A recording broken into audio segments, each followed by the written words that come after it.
नमस्कार, स्वागत आहे तुमचं फेमस मालवणी कट्ट्यामध्ये। आज आपण झटपट होणारी शेंगदाणा खोबऱ्याची चटणी बनवूया। त्यासाठी आपण 2 चमचे सुकं खोबरं घेतलेले आहे। या प्रकारे आपण तुकडे करून घेतलेले आहे। 1 चमचा कच्चा शेंगदाणा, 6-7 लसणीच्या पाकळ्या, अर्धा चमचा जिरं, अर्धा चमचा लाल मसाला, चवीनुसार मीठ। चला तर मग सुरुवात करूया।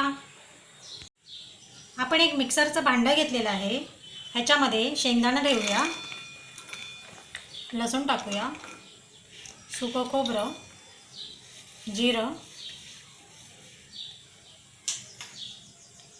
अर्धा चमचा लाल मसाला,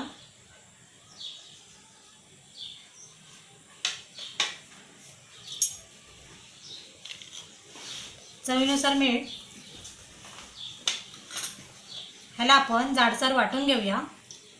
हे बघा, याप्रमाणे आपण जाडसर असं वाटून घेतलेलं आहे। ही चटणी आपण भाकरीसोबत, खिचडीसोबत आणि अशीचही खाऊ शकता।